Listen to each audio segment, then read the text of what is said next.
Good morning, good afternoon, good evening, everyone. Welcome to Rachel-Yvonne Radio. My name is Rachel-Yvonne, and on this show, we talk about all things that help you become the most divine, feminine version of yourself. So stay tuned and don't forget to hit that subscribe button.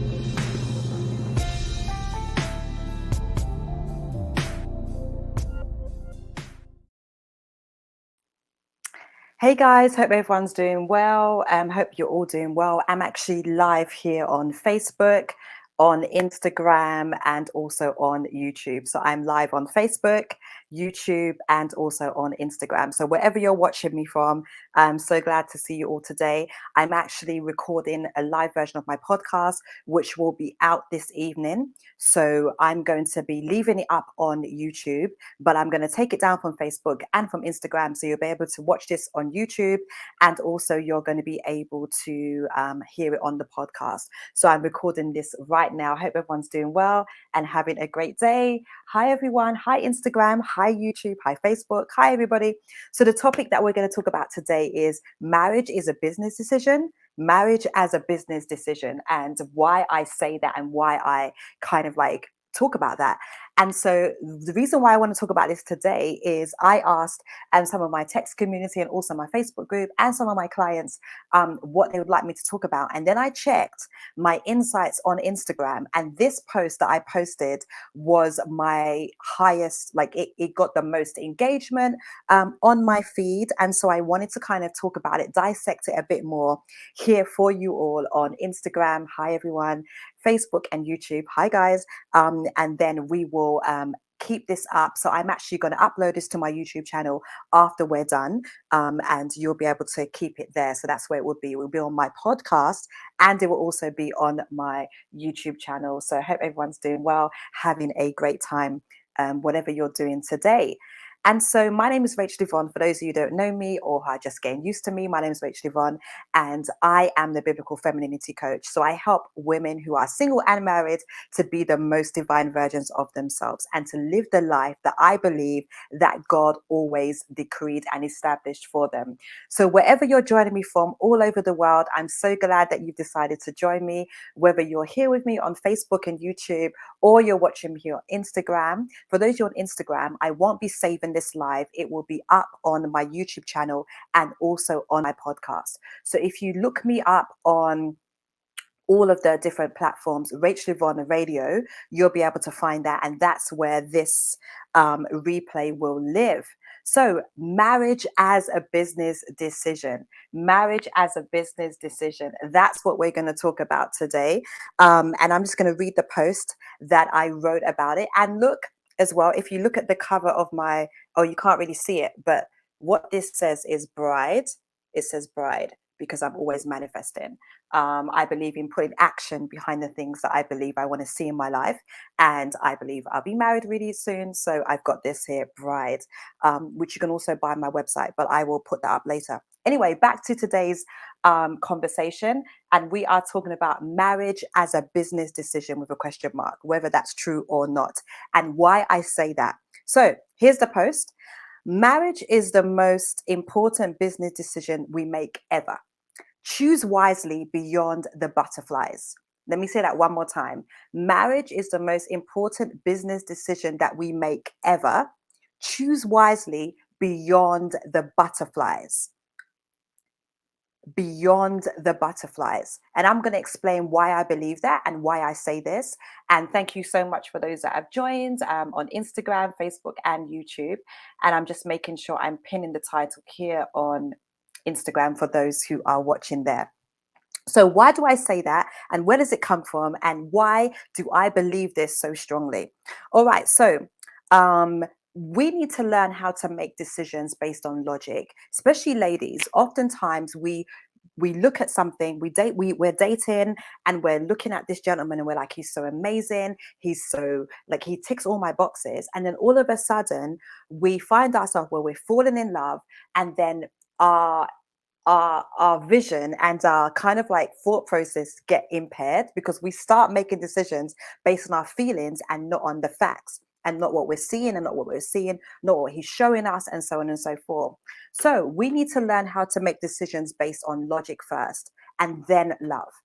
Because what I've realized is that when I look at the biblical concept of marriage and also the way that we do marriage now and today, and why so many of our marriages break down and so on and so forth, are because I feel as though we marry based on how we see this person now, and we're not thinking about how they might fit into our future.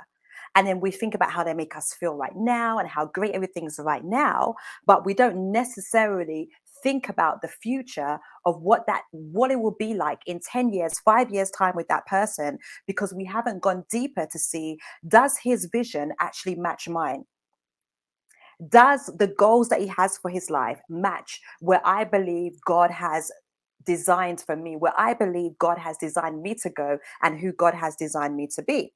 So don't worry if you haven't figured this out, because listen, I've been married twice. And so I've been able to make the mistakes so that you don't have to. So you don't have to move forward into certain situations without all the information. And so I've done it for you. I've done the hard work for you. So I can just tell you the things that I've learned, the things that I've observed, and what I've been able to see happen for real in my life and the lives of those around me. So, how do we make a choice about marrying someone and knowing whether they're the right person for us?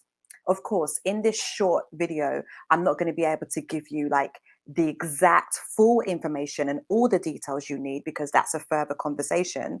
But I believe in submission and I believe in submitting to my husband, but not every man is a good match. Love and emotions and feelings can blind us from making good decisions. Let's consider this for a second. How many times have you been on dates and you've been dating someone, you've been enjoying their company and so on and so forth, but then you start to get these emotions, the butterflies come in, and then all of a sudden it's like we have sunglasses on or rose tinted glasses. So now our decisions aren't being made objectively based on how we consider ourselves in the future. We're mostly making decisions on how they make us feel in the moment. So I want us to move from a Hollywood kind of concept of love and how that person makes me feel and so on and so forth, and move more into making decisions based on how do our lives match and do our futures actually make sense.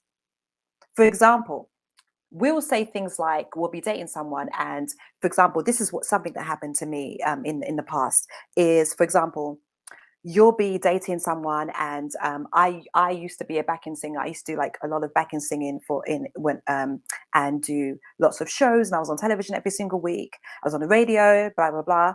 And I remember dating someone who didn't agree with me being a singer and didn't enjoy anything that I was doing. He didn't support the things that I was doing around music. And so I thought at the time that, oh, maybe I should shift my goals, shift what I'm doing so that I can fit into his life. And then I wasn't in touch with my true desires as a feminine woman. So this is from the past. This is from the past, bringing a situation that I can tell you about, and how I didn't understand that because our destinies weren't in alignment, this actually caused a lot of friction in our relationship. And of course, the relationship in the end failed because we weren't in alignment with the views that we decided on our futures. And so that's why when we make decisions based on that lovey-dovey feeling, which is what I was doing at the time, I was like, oh, he makes me feel good. I feel so great with him. He's amazing. But I kept avoiding the hard conversations because I was so in love. And that's why I'm saying that we need to remove ourselves from taking that position of like, oh, I love him. He's just so amazing. I love him. But what about the future? You want to be able to stand before God in 10 years' time. I want to be celebrating your 10-year anniversary.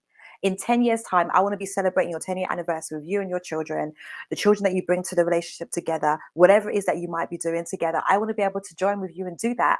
But your relationship and your marriage is not going to have the longevity that you desire for it to have if you only consider the feelings and the butterflies and, oh, this is so amazing. I feel so good. Oh my God, he kissed me and my stomach jumped. And those things are awesome. Don't get me wrong. Trust me. Whew. When my king walks in the room, and I, yeah, I honestly, those things are important. However, That comes after we've made logical decisions around our future and around where we see that we might be in alignment with them so that we can have longevity in our marriage. So the five things that I look for. So the four things that I look for. One, two, three, four. Four things that I look for when I am considering someone in terms of a long term marriage or something like that is four things. So the first thing is priest, spiritual leader, and covering for our family. So we're asking questions. We're listening to see where's their spiritual headship. What are their beliefs about certain things. So for me, I go much deeper than that. I'm asking about beliefs about how do you see the church today, or how do you see Holy Spirit move in the world. Like, I'm asking those things because I have specific beliefs around healing, around miracles, around prophecy, and things like that. How do you feel about women in ministry? Because obviously, as you guys know, I travel to preach and so on and so forth. So I'm asking about these things so I can understand, are you someone who I actually desire to lead my life and lead our household together? So that's the first thing. I'm thinking about, are you priest? Are you able to be my spiritual covering? Because, I have one of the best pastors in the world. My dad is amazing. And even the spiritual leadership that I'm under currently is so powerful that in order for me to move from that to being married, I need to make sure that we are all in alignment. Then the second thing that I'm looking for is, are you a provider? So are you willing to and able to be a provider? Two different things. Because guess what? Not all people, not all men who are able to are willing to. So it's absolutely their choice as to whether or not they choose to be a provider. But I'm going to be having those conversations while we're dating, while we're friends. I'm paying attention to our conversations. I'm paying attention to how you speak. I'm paying attention to how you conduct yourself around those topics so I can know whether or not we are truly compatible in that area. So these are how I'm currently making decisions and how I coach my clients to do that in the communities that I run. The third thing that we're looking at is he a prophet? So he doesn't have to have the office of a prophet, but for me, he is someone who has a vision for our lives that I can follow. Two separate things: a vision for our lives, and number two, that I can follow. Because I fully believe in submission. I fully believe in following my husband wherever he's going, whatever he's doing. He gets to make the final decision over everything in our household. But the mistake that I've made in the past is that I haven't checked in to see, is this a vision that I can follow before we start with the falling in love stuff. Remember, we're making these decisions before.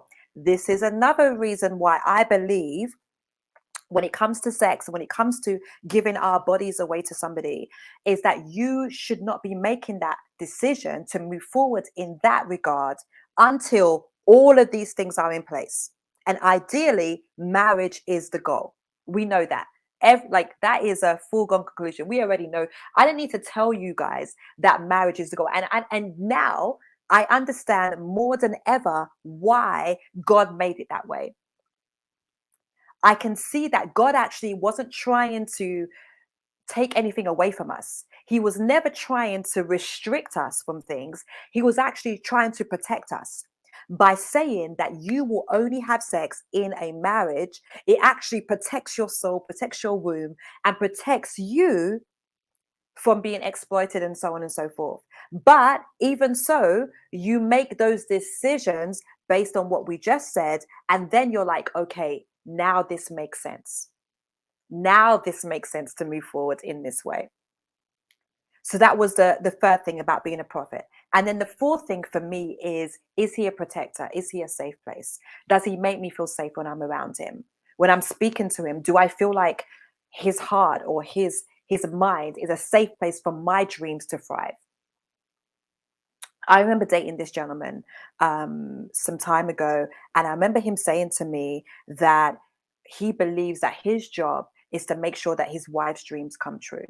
And once I heard that, it clicked automatically.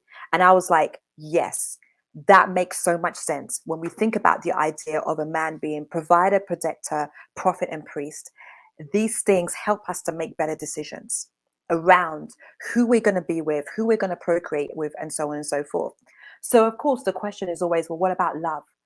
Where does love come in? Great, great, great. I'm so glad you asked that question. So, when we look at the Bible, let's look at Ephesians chapter 5, verse 25. Ephesians chapter 5, verse 25, and it says this. And to the husbands, you are to demonstrate love for your wives with the same tender devotion that Christ demonstrated to us, his bride, for he died for us, sacrificing himself. That's Ephesians 5, verse 25. So, as ladies, we get to reciprocate the love that we are shown. That's why, if you ever read Getting to I Do by Dr. Pat Allen, where she talks about the idea that as women, we get to decide whether we want to be respected for our opinion or loved and cherished for who we are as women and what we bring to the table. So you get to have a choice here. Do I want to be respected for my opinion, or do I want to be cherished and loved for who I am and what I bring as a feminine woman, my feminine energy that I bring to the relationship? And so we have to make a choice that we reciprocate the love that he shows to us. So you're not even leading in the love area. But far too often, and I've been guilty of this as well, far too often we fall in love in the early stages and then he has to catch up. And that's not the way it should be. I have just given you some very key steps as to how we can allow ourselves not to be led by emotions, not to be led by the butterfly feelings, which are awesome. Because guess what? I found that the relationships where the deepest love is found is when I thought about it this way. Because in actual fact, when I've given that man a chance to lead and to show me that he's the priest, to show me that he's a prophet, he's a protector, he's a provider, and then because I feel secure and confident in that love, just like with Jesus and how he loves us as the church, just like how he loves us and how he laid down his entire life for us so that we will thrive and not need anything else, then it makes me easy to respond in love. It's easy for us to submit. It's easy for us to respond in the way that we were always meant to because of what has been cultivated by the man as the leader in the relationship. But far too often as ladies, because we're we're in touch with our emotions and we're fully invested in this, we often lead in that area, and we should not be leading in that area. Let him lead in all areas so that you are able to protect your heart. And we talked about protecting our wombs as well. And when you are able to reciprocate in this way, you use these standards that I've just given you, the list of things that I've given you. You use these standards to help you weed out those who are not in alignment with who you are. It allows you to make a better choice and a better decision moving forward. So you're able to see, how does this person even line up with who God has called me to be? And this is how you're going to be able, if you're dating and you're, seeing men and so on and so forth, you're going to be able to make better decisions. And then also, when you break up or when you decide to go your separate ways, there won't be pain attached to that decision. Because the goal is always in relationships to leave people better than when you found them. Leave them better than when you found them. You shouldn't be leaving them broken and hurt and let down and so on and so forth. So if the goal of us dating and having these relationships is for marriage, it is not a bad thing when we break up. Let's just get rid of that idea that it is a terrible thing when we break up. Because the whole purpose of us dating, like Bishop Greg Davis always talks about, dating, collecting data, that the whole purpose of us dating is to find out if we're compatible for marriage and to decide whether or not we're going to move forward. So then when we break up, it is not the end of the world. In fact, it's amazing. You must break up before you get married so you don't become divorced like me and like many others. Because when you make these decisions, of course, there are some things we can't account for. There are some things that happen in the relationship that we can't account for. Of course. Nobody's perfect. We're still going to grow. We're still going to live. We're still going to build different things. But I don't believe that God would have us. The Bible talks about, Paul says this, that I would not have you ignorant of these things, brethren. And that's how I feel. I will not have anyone in my communities, Facebook, YouTube, Instagram, I will not have you being ignorant of these things so that you will not have. I want you to be able to have the tools, to have the action steps, to have the activation that I wish I could have had 10 years ago. I wish I knew these things 10 years ago so that I could have made different decisions. But the great thing is that because of the decisions that I've made, I'm now able to tell you what to do and what not to do. So you're going to learn from my experiences, or consistently on this podcast. All right. So those of you on YouTube, I am recording this, and it's going to be, sorry, those of you on Instagram, I am recording this podcast on Facebook and YouTube, and it's going to be, I won't be saving this on YouTube. I mean, on Instagram, it's going to be on YouTube and also on my podcast. So make sure you go ahead and look for that. It's Rachel-Yvonne Radio on YouTube and also on all other podcast platforms. This will be saved on there only. So it won't be on Instagram and it won't be on Facebook, but it's going to be on YouTube and also on my podcast. So make sure you're subscribed to the podcast so you'll be able to join me there. And finally, one of my favorite quotes from Matthew Henry is this: "The woman was made out of the rib of the side of Adam, not made out of his head to rule over him, nor out of his feet to be trampled on, but out of his side to be equal with him, under his arm to be protected, and near his heart to be beloved." I don't believe that God does anything by accident. There is nothing that he's ever done that is by accident and wasn't done without thought and without careful planning. Neither was any metaphor or any comparisons that are made in scriptures. They are all on purpose. So this is why God likens the bride and likens us as women to the church, because he shows us and gives us examples of how we think about things. That quote was by Matthew Henry. Matthew Henry. When we think about this, we are created in his image, men and women. The Bible says in Genesis chapter 1, male and female created he them in his likeness and in his image. This is why I'm passionate about the work that I do and why I'm even getting back to doing this podcast for you every single week. Because I want us to come back into our divine alignment of where God wanted us to be and how we were supposed to be and what was the original plan. God doesn't write things by accident and do it for his own. It's not for his own good. It's for our good. So when God tells us and puts that relationships, like we talked about sex not too long ago, in one of these, because the reason why God says that we should have sex in the confines of a marriage is not to restrict you. It is not to make you think that he's stopping you from doing something that's enjoyable and feels great, because it does.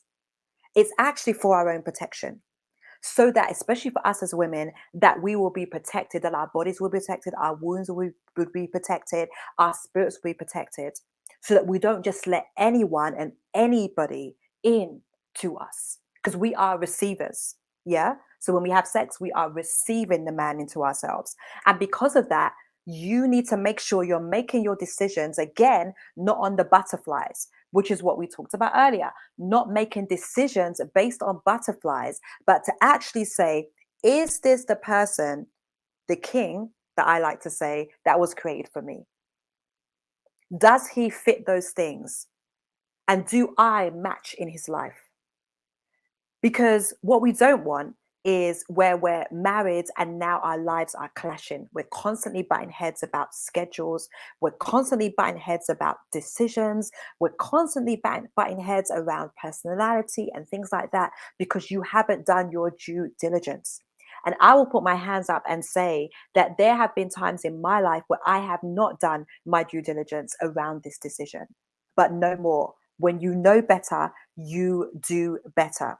We were created in his image, men and women. The Bible tells us that in Genesis chapter 1. And women, we were created to be strong companions, indispensable helper. And that's what the direct translation of the text means. And when I say strong, I don't mean like the strong, powerful woman aesthetic. I mean strong as in strong emotionally, that we're able to be supportive and so on and so forth, and be his safe place and all those kind of things once everything is ready for us. Our femininity reflects the glory of God, and we were created for his glory. And the most glorious thing that you can do in your life is to be who God has called you to be. And so today's podcast, we talked about marriage is a business decision with a question mark. And I gave you a few steps as to how you can kind of conduct that and how you can relate to that. And as I said, for those of you that are on Instagram, this won't be saved on Instagram.